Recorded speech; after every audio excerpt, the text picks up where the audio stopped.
coagulación, pues vamos a considerarlo cuando hay un sangrado inexplicable, en evaluaciones prequirúrgicas, perioperatorias, también en el monitoreo del tratamiento de anticoagulante, también va a ser en temas de investigación, ¿no? Entonces van a haber diferentes condiciones en donde vamos a evaluar el perfil de coagulación.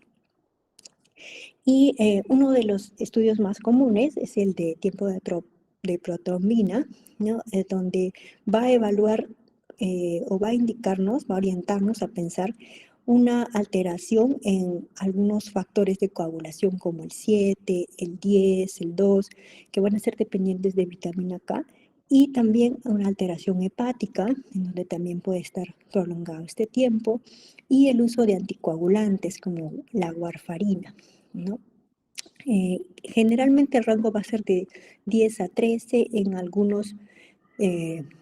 algunos laboratorios pueden considerarlo hasta 15, entonces es un tiempo un poquito variable, pero generalmente es de 10 a 13. Los valores disminuidos pues también pueden indicar que está nuestro paciente tal vez recibiendo algún suplemento de vitamina K, que ha tenido algún tipo de medicamento con estrógeno o terapia hormonal.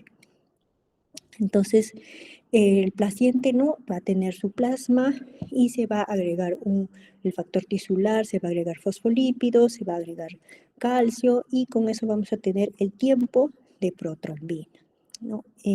Como habíamos mencionado, pues las deficiencias de factores, dentro de ellas la de factor 7, ¿no? Es una de las más frecuentes que puede asociarse a una prolongación de este tiempo. También el uso de la warfarina, en donde generalmente le vamos a pedir al paciente un monitoreo continuo, ¿no? Para poder evaluar si está en el rango adecuado. Es mucho menos frecuente que ocurra por la presencia de inhibidores, pero también se puede considerar si es que al hacer los estudios no sospechamos de manera inicial en una deficiencia o nuestro paciente no ha usado warfarina, entonces podemos considerar hacer el estudio de prueba de mezcla en donde vamos a combinar un plasma ya previamente estandarizado con el plasma del paciente y vamos a evaluar si hay una corrección del tiempo o no. Si el tiempo no corrige, es probable que haya inhibidores. Y si el tiempo corrige, pues lo más probable es que haya alguna deficiencia o nuestro paciente tiene deficiencia de factores o de vitamina K. El INR, como habíamos mencionado, es bastante útil para ayudarnos a evaluar efectos terapéuticos de la warfarina, ¿no? En este caso, nuestro rango terapéutico va a ser de 2 a 3 en pacientes, por ejemplo, que lo utilizan por fibrilación auricular, por tromboembolismo pulmonar o tromboembolismo venoso o trombosis venosa profunda, pero va a ser un poquito más alto si es que nuestro paciente tiene una prótesis valvular cardíaca mecánica entre 2.5 a 3.5. Entonces aquí tenemos un paciente, varón de 42 años, con un antecedente de alcoholismo, cirrosis hepática, HDA y ligadura de varices esofágicas, que ha requerido un soporte transfusional de paquetes globulares. Entonces asumimos que ha tenido un sangrado agudo importante que ha requerido un soporte transfusional para poder efectuar la estabilización. Entonces vamos a ver un control y acá tiene una hemoglobina en 10.5. En este momento, pues nuestro paciente, si ya no está sangrando, realmente no necesitaría soporte transfusional, ¿no? Se podría evaluar sus constantes que tienen tendencia a la macrocitosis e hipocromía, sus leucocitos que están un poquito disminuidos y con una distribución normal y sus plaquetas que están también levemente disminuidas. Además, tenemos el tiempo de coagulación y vemos que el INR está ligeramente incrementado, igual que el TP, ¿no? Pero en este momento sí se ha controlado, ¿no? la parte del sangrado y nuestro paciente pues ya tiene un antecedente importante de probablemente una cirrosis hepática secundaria al alcoholismo, que lo tiene como antecedente, probablemente ya haya una alteración de justamente estos parámetros de TP y NR por el compromiso hepático y van a esto a mantenerse independientemente de si nosotros le transfundimos o no. No tendría mucho sentido transfundirle a un paciente que actualmente no tiene un sangrado activo, su hemoglobina se encuentra aparentemente estable y ya ha tenido el procedimiento invasivo que reportan en su antecedente, ¿no? Entonces, en este momento probablemente esté con una anemia leve, en probable relación a una pérdidas gastrointestinales o que ya tenga una ferropenia, tendría que verificarse eso, o a una anemia tal vez también tiene inflamatoria por el proceso de la cirrosis, entonces ahí la importancia de verificar los depósitos de hierro. Ahora, si es que ha recibido su soporte transfusional, pues habría que ver en qué fecha exacta ha sido, porque tal vez si yo le doso el hierro, lo más probable es que esté alterado si recién le he pasado el paquete globular, porque recordemos que cada paquete globular tiene más o menos 200 miligramos de hierro. Entonces, ese dato va a ser importante para interpretar mejor ese dosaje y saber cuándo hacerlo. Eh, los leucocitos y las plaquetas también están discretamente disminuidas. Si ya tiene varices esofágicas, lo más probable es que tenga hiperesplenismo, entonces también podría justificarse por ello, pero igual sí podríamos considerar también hacer un estudio si tiene alguna otra deficiencia nutricional adicional por el antecedente de alcoholismo, ¿no? No estaría mal hacerle su dosaje de vitaminas. Entonces, nuestro paciente tiene una pancitopenia, pero en este caso parece ser asociada a las pérdidas previas o a ferropenia o a el hiperesplenismo o a una deficiencia nutricional agregada que tendríamos que corroborarlo con algunos otros exámenes o ampliación de su anamnesis y de datos clínicos y examen físico. Entonces, en cuanto al TPINR, si nuestro paciente está estable, no tiene sangrado, entonces probablemente solamente vamos a observar, porque esa alteración probablemente se deba al compromiso hepático y no tendríamos que hacer mayor intervención con respecto a los valores de TP y NR. Ahora, pueden estar prolongados también el TTPA, podría ser, ¿no? Porque si pueden alterar los dos tiempos de coagulación en un paciente con cirrosis hepática, pero si no tiene una complicación hemorrágica, un procedimiento invasivo, probablemente igual solo va a ser observación en este momento al paciente. El tiempo de tromboplastina parcial activada, entonces también vamos a evaluar un tiempo que va a asociarse principalmente a alteraciones como la hemofilia o a la presencia de inhibidores, en este caso también como por ejemplo enfermedades como el síndrome antifosfolipídico. Y va a evaluar el factor 8, el factor 9, el factor 11, el factor 12, ¿no? Y adicionalmente se va a prolongar si se altera la vía común o el fibrinógeno, ¿no? También en este caso es útil para el monitoreo del tratamiento terapéutico con heparina sódica no fraccionada y también puede incrementarse en otras situaciones como la enfermedad de von Willebrand, falla hepática y SEIDE.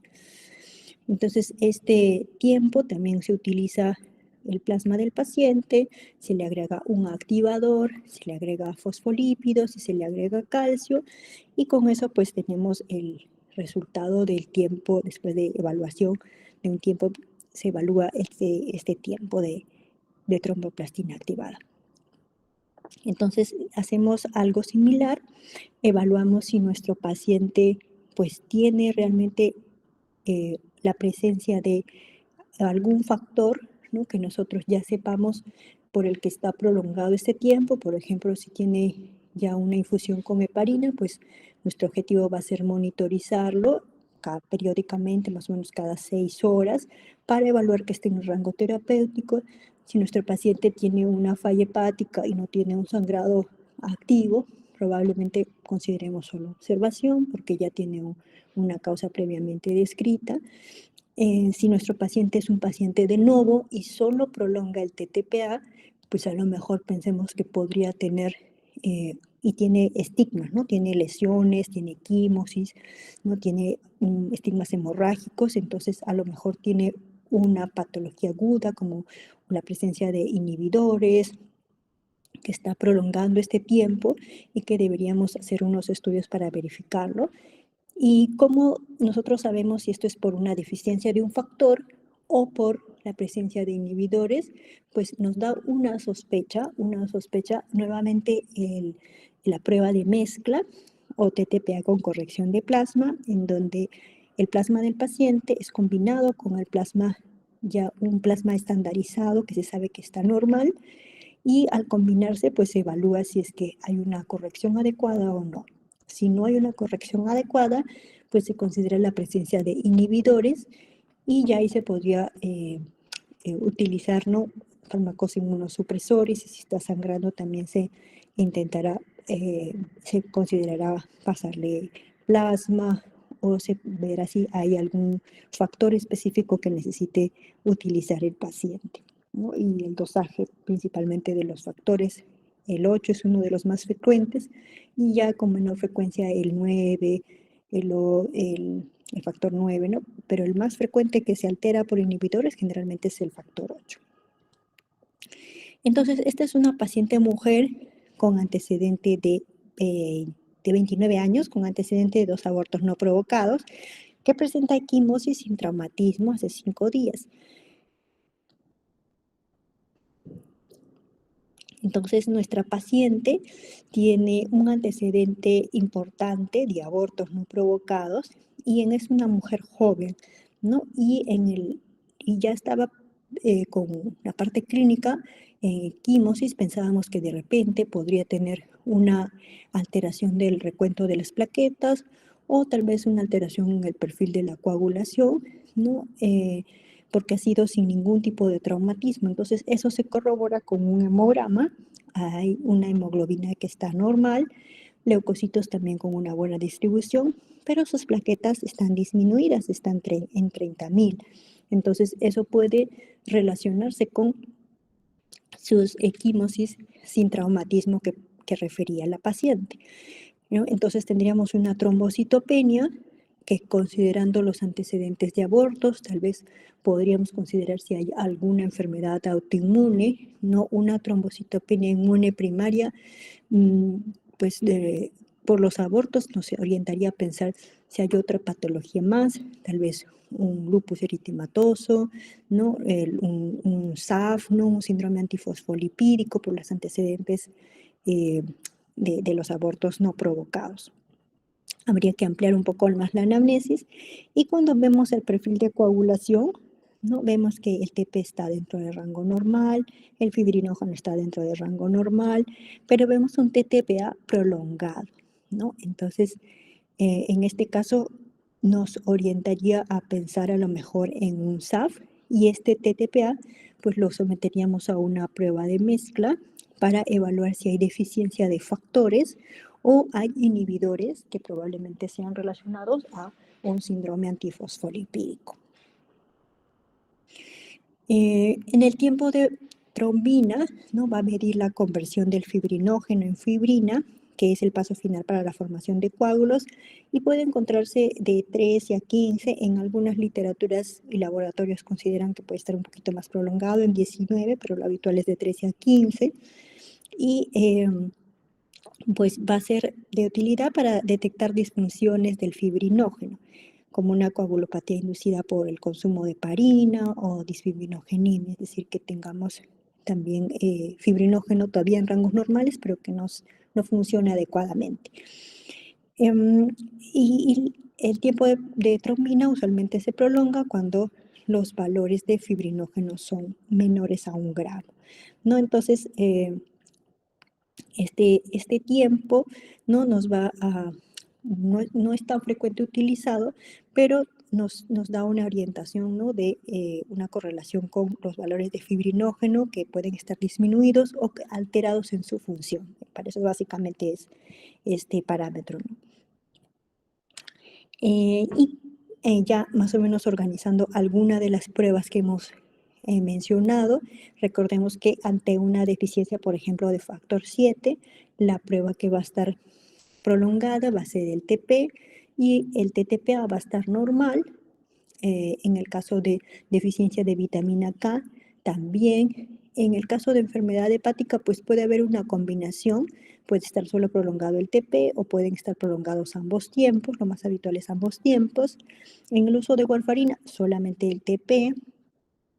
En el caso de síndrome antifosfolipídico, pues vamos a encontrar, puede estar ausente, pero también podemos encontrar solo una prolongación del TTPA.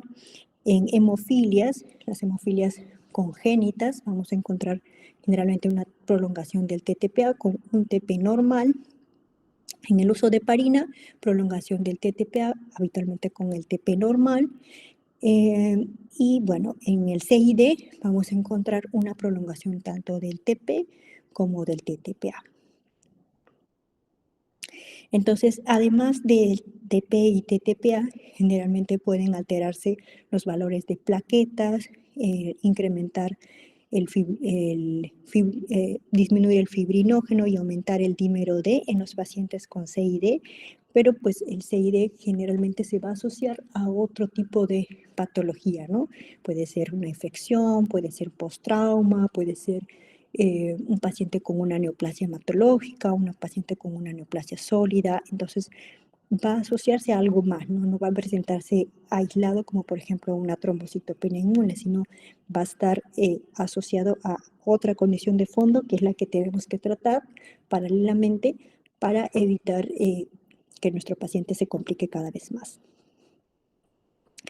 Entonces, no hay un test global para evaluar la hemostasia, ¿no? No tenemos una única prueba, sino pues a veces se desarrollan más de 2 o 3, dependiendo del contexto y de la sospecha clínica. Existen diversas causas que afectan a la coagulación, por ejemplo, deficiencia de factores, medicamentos, condiciones clínicas, y va a ser importante, al igual que el hemograma, interpretarlo en base a un contexto clínico que nos oriente a tomar mejores decisiones tanto en el tratamiento como en la posibilidad de un soporte transfusional. En algunas situaciones, la prolongación de tiempos de coagulación no necesariamente condiciona un riesgo de sangrado. Ponemos el ejemplo de la falla hepática, algunos pacientes con cáncer, entonces tenemos tanto que individualizar porque justamente los pacientes con cáncer también incrementan su riesgo de trombosis y los pacientes con falla hepática pues también tienen un estado proinflamatorio, incluso a veces hacen trombosis portal, ¿no? Entonces también tenemos que tener en cuenta esos datos para tomar la mejor decisión en cuanto a su tratamiento, evaluar la parte clínica con la parte del laboratorio. Y también en el SAF, ¿no? Si no está sangrando nuestro paciente, pues realmente su alteración en los tiempos de coagulación, en el caso, por ejemplo, que presentamos, probablemente era más por el recuento de las plaquetas, más que por el tiempo de coagulación. Entonces, el tratamiento sería más orientado a resolver la trombocitopenia inmune, más que en corregir el tiempo de coagulación en el caso específico y en la situación específica de la paciente. Muy bien, entonces, pues recordar que también cuando nosotros em, tratemos a los pacientes, pues vamos a tratar siempre de hacer lo mejor posible. En muchas condiciones, pues nuestros pacientes, a pesar de nuestros esfuerzos, pues no siempre van a tener un desenlace favorable, muchos de ellos se van a perder en el camino, ¿no? Pero siempre intentar hacerlo lo mejor posible y seguir aprendiendo día a día para poder brindarles la mejor atención médica. Entonces, si tuvieran alguna duda, inquietud.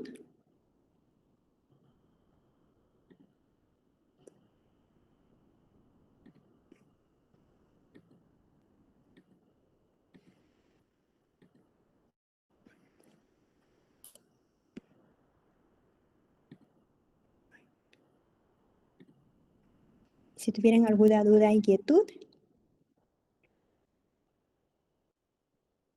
Si no hubiera alguna duda adicional, entonces me despido.